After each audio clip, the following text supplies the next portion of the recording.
I'm like trying to think how I would start this. I'm getting pretty good at these vulnerable conversation videos, to be honest.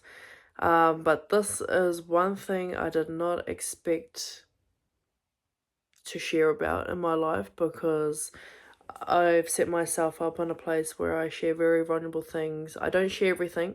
So if you think you know me through social media, you don't, because I don't share everything. But there are certain things in my life that I do want to share, to normalize that it happens in life, but also you can get out of it and be okay. And normalize the feelings that you go through, the experiences, the thoughts, or whatever it is, or whatever you can get to relate out of this, or to also get the world of others. And I'll be willing to put my hand up and be that person to share a video of my world and my truth. So, where do I start?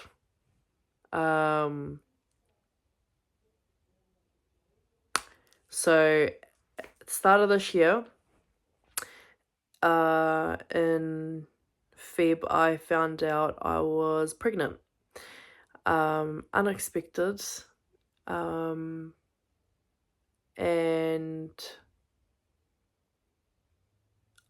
it was like one of those moments that, like your life flashes before your eyes and you're just like, what the frick, like you don't expect it. Like, obviously you gotta kind of expect it because, you chose to do something that, whatever.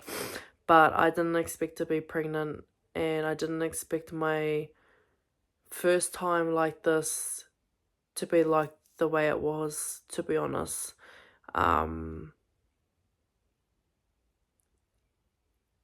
And what I'm up to in the world is to create a certain way of, no, I can't create everything and be prepared a certain way, or it's not going to turn out the way that I want, but I do want that stable, one family, one man type of relationship, and he's my forever. And there's nothing bad or wrong with it, but having multiple baby daddies, I just don't want that for me. It's not something that I see in my life. Like, I don't want to share my baby and have half weekend or half a week, or you have them this day and that day. I just don't want that. I don't want to bring my babies up in that world. I don't want to have to deal with this, being a single mom or any of that. So when this happened to me, and with the guy that I only just met or getting to know, it just hit me with a ton of bricks, to be honest. But I will say I was lucky enough with the person that I experienced this with, was beautiful, and mature, and I wouldn't have wanted to experience it with anyone else. And I couldn't anyway, because I can't change the past, but I wouldn't have wanted to experience it with anyone else, because that maturity, emotional intelligence, taking charge, it helped a lot. But anyway, I'll share the story. I'm blabbing along. So what happened was, if you guys watched my High Rocks video, I said I got my period. But that was not my period. I was actually found out, and I didn't know until 2 weeks after High Rocks. I was actually experiencing a miscarriage. So I got my period. I started bleeding the day before High Rocks. And I didn't know any of this while it was happening, but looking back at it now, it makes sense. So at this time, I didn't know I was pregnant. The day of High Rocks, actually straight after my race, I had to go to the toilet, and that's, now looking back at it, is actually the day I lost baby. I was 1 month pregnant. So I had lost baby that day, the same day I did High Rocks. So I did High Rocks pregnant. And I also had a miscarriage that day as well, and I had no clue. And then what ended up happening was 2 weeks after, or just under 2 weeks, I started having these thoughts, these feelings of something's not right, or I feel something a certain way. And I listened to my intuition, I listened to my gut, and I got a test, and I did it the next morning, and it came back positive. And that's when my life was just like, what the frick, you just don't expect it, like, never, not me, that could never happen to me. But anyway, found out I was pregnant, and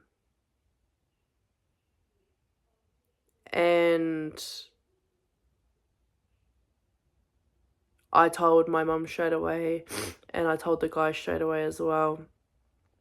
But I also shared that, and this took, I think in the heat of the moment, like as soon as I found I was pregnant, I was just like, yeah, nah, this ain't it. Like, I need, like, the whole situation just didn't meet me. So this was against everything that I agree on, my values of life. But I said in the heat of the moment, I don't want the baby. Like, I want an abortion. And to be honest, saying that and deciding that in that moment, because I literally just found it in an hour later, I was just like, boom, made me, yes, I was sick from having a miscarriage and creating life and being pregnant, because I was still pregnant, but making that choice to have an abortion made me sick. Like, I literally felt like I was planning a murder, because I didn't know I was experiencing a miscarriage at this point, and I felt sick to say that I was gonna do that, because it's life and it's energy and it's a baby, and I just could never do that to a baby that's alive or inside me. I just couldn't do it. So anyway, I had a blood test done that day, and I got called the next day, at my uncle's tangi actually, and they said that I'm actually experiencing a miscarriage. And what came over me was like grief, but also relief at the same time. And I didn't know what I was experiencing because I'd never experienced this before. But it was like a sense of relief, because looking back at it, coming to the day that I said I was gonna have an abortion, I don't actually think I could have I actually don't think I could have gone through with it. Like, I think I would have walked out that door and said, fuck it, I'll raise this kid on my own, like, genuinely, because I felt sick. I felt sick that I even thought about making that choice, to be honest.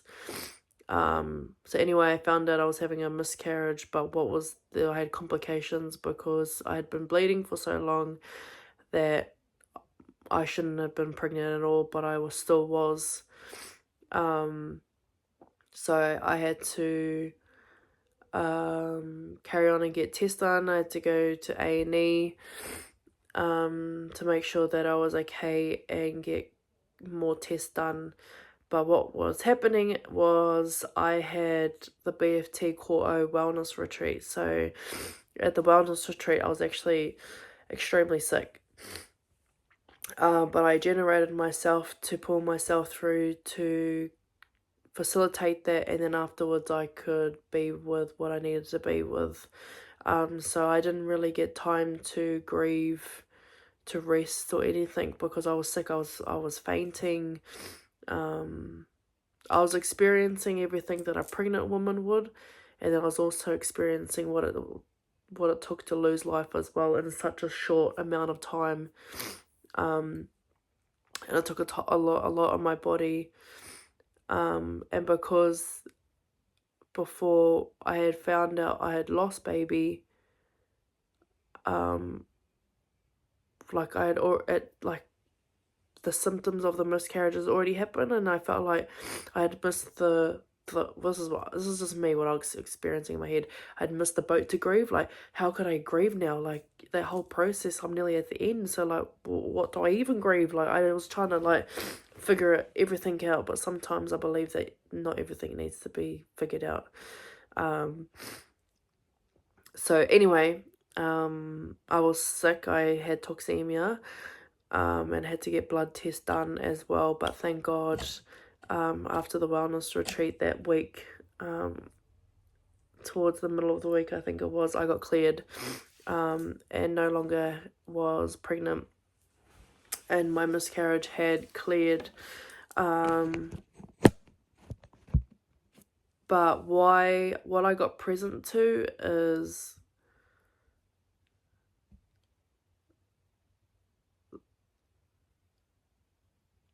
what I got present to is a lot.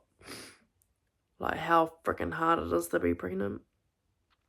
I used to look at pregnant women like, suck it the fuck up. To be honest, this is actually how it was, because like me, I was like, even though I was tough as fuck, like what I went through, I was pretty tough.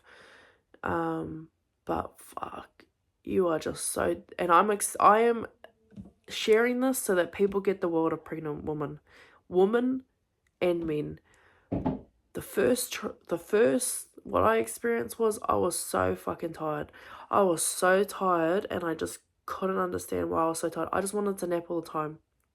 And I'm the type of person that's so like go, go, go, go, go. But I just wanted to sleep consistently, from the hormones just making me emotionally, physically tired. The mood swings. Now I'm pretty like, try to be consistently all good, but I literally couldn't control anything. I didn't even like want to watch movies because they made me angry. I wasn't like angry, but like they were just pissing me off. Like, fuck this shit, I don't want to watch it. I'd randomly cry at like random things. I was then happy, then I'm sad, then I'm just like, I was just all over the place. And it's like more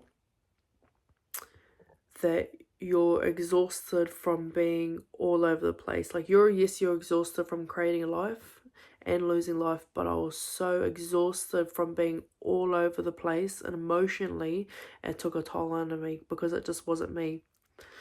The smell, oh my god, I already have a strong smell. I have never experienced smell like that ever before. So strong, and I could smell everything, and I had to try hide this all because I was still going to BFT, the gym, full time, because I just started 8-week challenge. And even that whole like ordeal, like I said to myself, I'm gonna be top 2, I'm gonna win this challenge. And I went into it like that, and then midway, or the 2 weeks in, I found out I was bloody pregnant, and I was just like F me up. Well, I felt like it did, but it didn't. Things are meant to happen the way it is. What else did I get? I also wanted to handle this in a different way as well, because I feel I try to balance it and bring men into this and acknowledge them as much as possible, because I find we're in a world of that we don't acknowledge men the way that we're meant to. And yes, I may be carrying this baby and losing this baby, and dealing with the consequences of being sick and all this and blah blah blah, but it took 2 to create this energy, this baby, this life, and we must honour what the men are going through in this experience as well, and that they feel loss, they feel grief, and they have an experience in this as well. We must honour them and create space for them to communicate in this as well. So I'm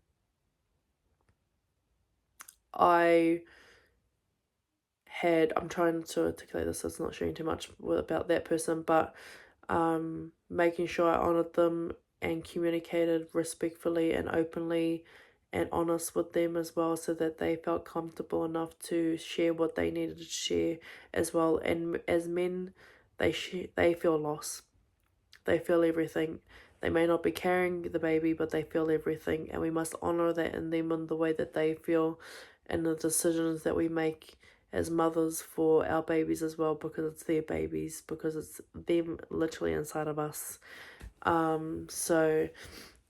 It was really beautifully communicated and handled through the both of us, and completing that circle together, because we were both going through something that is a lot to take on, to be honest. It's a lot. I'm not gonna lie about it. Miscarriage is a lot to take on. But I'm just blessed that I'm in a space of, I've got a really strong mind, and I've been knocked down with situations in my life through some dark things that I now have the tools, to get me out of that, where I can, these big things happen to me and I can sit with it, be with it, but I also like can be out of it really quick, and pull myself out of it, so I'm not just sitting in it and becoming the darkness. And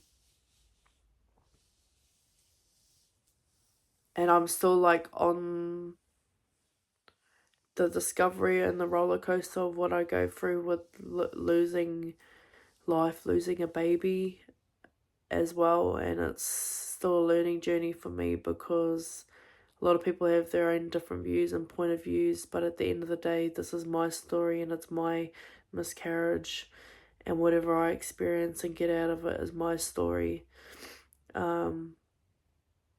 And I felt everything and I saw everything, and maybe early on people may be like, oh, you didn't, it's barely a baby or barely anything. But for me, I'm so in tune with my mind, my body and my spirit that I knew the gender of my baby. I even had visions of my baby while going through the miscarriage, and experiencing that. And to be honest, it sucked because my whole life I have wanted to be a mother. And I finally got that opportunity to be a mum in the universe. There's lessons in this, and the universe looked after me in a way that it needed to look after me. But experiencing loss that's inside of you freaking sucks. And that's what I mean. It's still a roller coaster of journey of going through this, but it freaking sucks, and it's hard to navigate when you physically have not held something of life, and you've got to navigate something that's in you and that you spiritually feel as well. And it's hard to navigate through that because I felt everything, and I felt that baby, and the grief will never end. And it's a forever thing that I'm going to have to deal with for the rest of my life. And I'll always acknowledge that little baby that was inside of me. And I'll meet him when I pass away. And he'll get to meet the mum that never got to be in this life. But for me, it's a lesson, and a lesson that I'll hold for the rest of my life that's helped define me who I am. And I just want more people to get the experience that we go through as men and women that go through a miscarriage, and normalizing it, because freaking heaps of people go through it. A lot of people. And we don't articulate it. And when we don't articulate things, it stays on us and we die. We think we're going through it alone, and we hold that shit in, and people are dying because of this, and I'm sick and tired of people dying. But miscarriage, going through it, is not bloody easy. It's not, I'm not gonna lie to you. It's a freaking, look at me, I'm still bloody crying about it. But at the end of it, you're gonna be okay. And that's what I want to get across to people, is that you're going to be okay, and it's your story, no one else's. So if you feel like you're a mother after having a miscarriage, you're a mother, and if you don't feel like you're one, then you don't feel like one. But it's whatever you feel is right in your gut, and you stick with that. And so for me,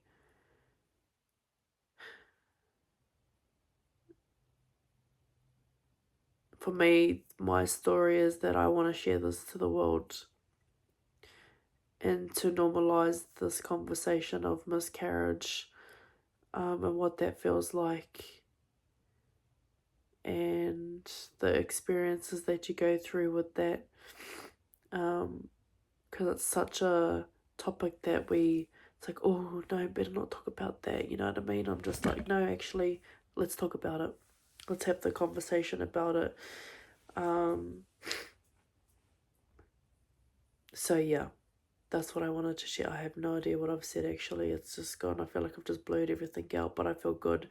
I put this video off for a little bit. I was trying to figure out how I share this, or do I want to share this.